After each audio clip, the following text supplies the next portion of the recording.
Second half here at Amy Park. Tony Archer and Matt Checkett. Blow time on.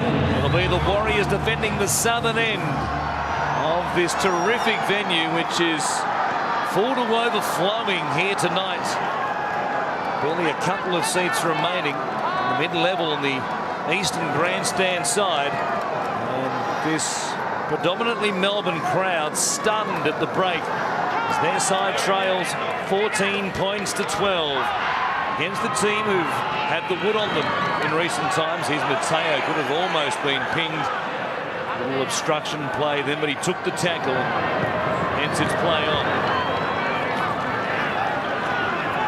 2 tries all, just a penalty goal separating them at half-time. It was the last play of the first half, and Cameron Smith 2-on-1 strip, and the kick goes down to Billy Slater, who supplied a lovely pass for both champion to split them like a missile and run away to score, chased by Kevin Locke to level things up at 12 points all. And it's the Warriors who play from in front in this second period.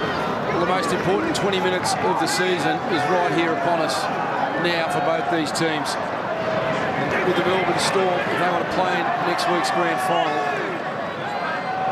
it has to be explosive. They've gone a little bit flat in that first 40 minutes.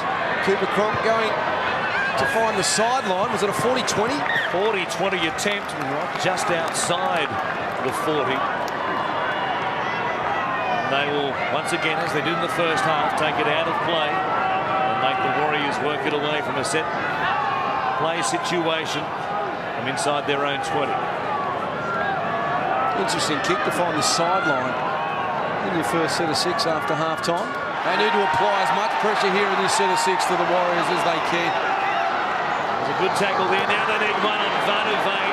Manu was out of the line looking for him, and they limit his meters. He picked up 4 or maybe 5, and sloppy played the ball as well. Could have got away with one right there. Now Smith, a good tackle on Inu, who walked off the mark. That was tough against Melbourne right there, and as a result, taking the markers out of play, Lewis Brown came in for a carry and got them out of all sorts of trouble. Now Johnson. His kick will go down to Slater to take it on the full. And we'll see if he can do something here against the staggered defensive line. He runs towards Packer and just burnt him for speed. Like he was chained to a parking meter. The big front rower had no answer. And they got lucky there because it wasn't a good chase on Slater. Well, he dodged the bullet there, Russell Packer. He was trying to encourage his line to get down with him, but he needed to wait for the line as an offload to Quinn. He was almost away. Grabbed there by Maloney. Now Smith goes to Nielsen. Nobody is outside, though, as the Melbourne Storm look for a bit of shape.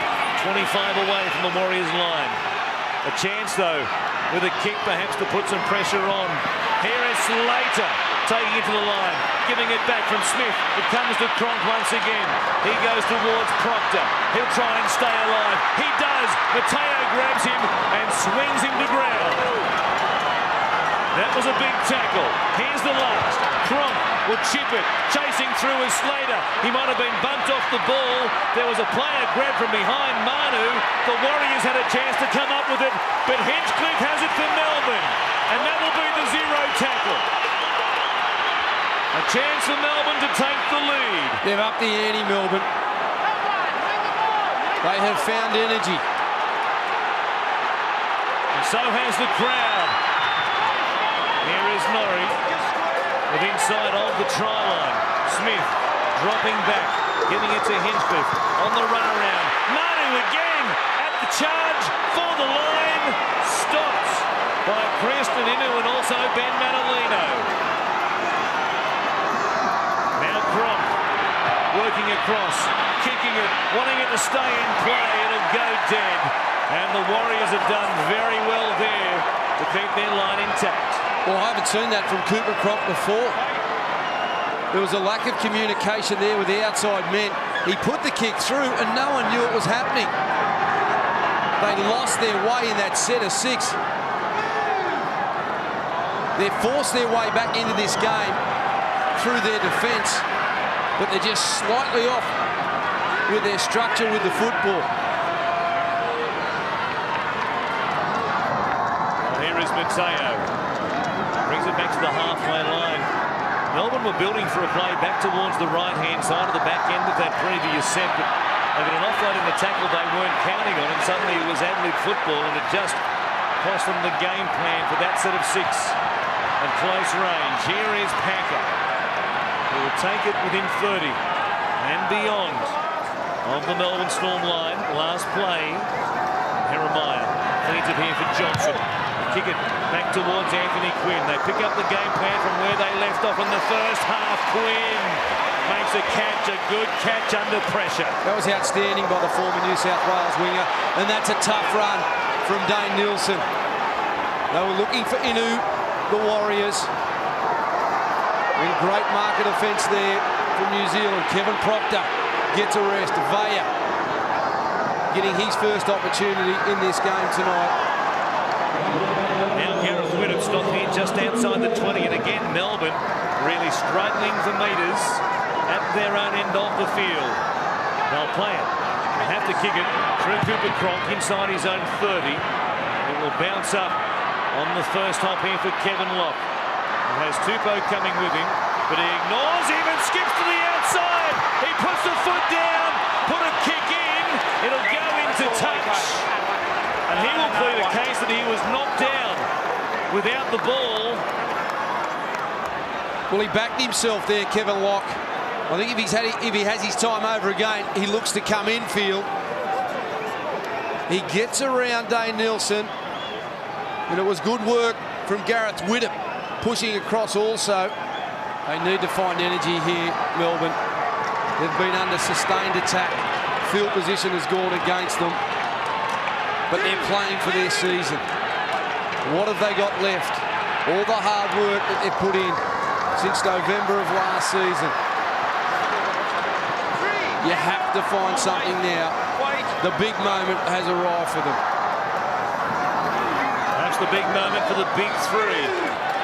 Have been magnificent throughout 2011. Here's one of them, Smith, going to Widdop. Here's another one, Cronk, who again will kick towards the sideline, and the pattern will repeat. Craig Bellamy, well, he didn't want that one that time. There's no doubt about that. That reaction told you that he didn't think that was the play on that occasion. No, it needed to stay in the field of play. Took a rotten bounce for Cooper Cronk. It just gives the Warriors time now to walk to the scrum, re-energise themselves, talk about what they're going to do in this set of 6, how we get out of trouble, talk about holding on to the football. Good kick chase at the end of it. It's been an absorbing contest in this second half. 28,500 here tonight. Almost capacity at Amy Park as the Warriors work it away from their own line. Liza Taylor is back out there now. He's 12 short of the halfway line. Here's Lillyman charging hard and straight. He took some stopping. It was a terrific tackle made around the hips by Hinchcliffe with Norrie over the top. Now Mateo. What a pass. He dumps it out the back. It goes to Jeremiah. He'll take it forward and inside the Melbourne Storm 40. We've got 2 more plays left here. We'll see if they can put in another bomb which comes down within a metre or so of the Melbourne Storm line for Slater or Quinn perhaps to contend with. Goes back to Johnson and bombs away it is once again out towards Duffy this time. Fatuve goes up above them. He came down with it and they will hold him up. What defence! Great defence from the Melbourne Storm. Slater, Bo champion, makes first contact. Cronk is there, and they know what to do. It's to hold the football, go for the ball and wrap it up. Big play from Bo champion. Wouldn't that been ironic if part of Vanove had scored a try off a bomb to give them a 6-point lead here with 14 remaining. That was sensational. Stanks on the mill, underneath him, over the top of him. To hold up the man they called the Beast. Woolner playing it for Smith. The come back to Slater, searching for something. He finds Champion. Goes to Duffy, but nothing happening for the winger there. Plenty of numbers for the Warriors on this left-hand side. They're They're up against the sideline here with 2 more players. They work it back to the middle. Cronk goes at the back to Proctor. That was okay. The referee's had a good look at it. Matt Checkham was right in line with it. Now Nielsen gives it off to Widdop. They spin him backwards. It costs Melbourne some momentum.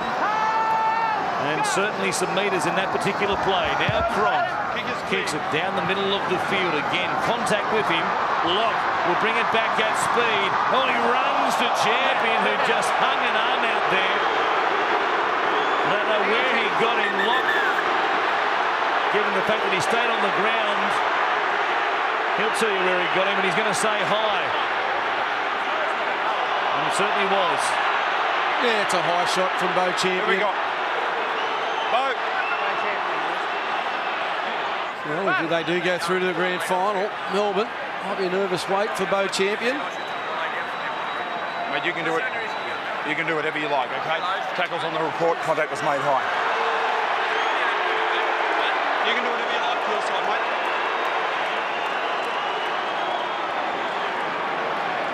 Cameron Smith contending that Kevin Locke was just staying down to wait for a replay there.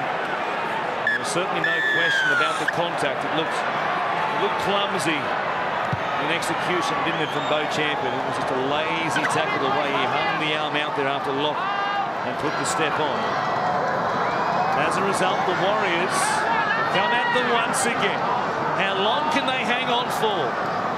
We've had 27.5 minutes of this second half, and for most of it, it's been Melbourne playing this role, hanging on for grim life at their own end of the field as Jeremiah searches to the right-hand side for Maloney. It was about this time last week against the Tigers. He came into his own with his probing runs. Now Johnson, his speed can be a factor here. Mateo going to the outside, going over the top of Cronk, who made a good tackle. Just outside the Melbourne 10. Here's Brown. Going to link up with somebody coming back on the angle. Maloney was there. But Brown hangs on to it. They've got one more. Jeremiah waits at dummy half. Maloney at first receiver. He puts it through the hands. Here's Locke going across to Tupou. He dumps it out the back. It comes back to Locke.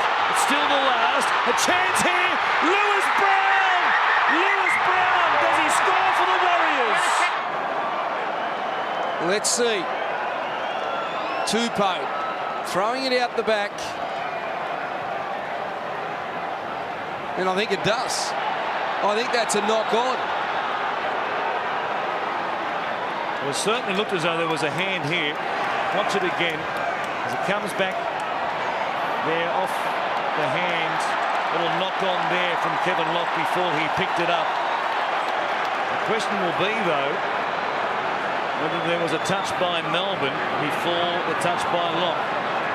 But it will be no try. I know we're going to get the right decision, but surely with the referee being in that situation, they needed to make the call, stick with it,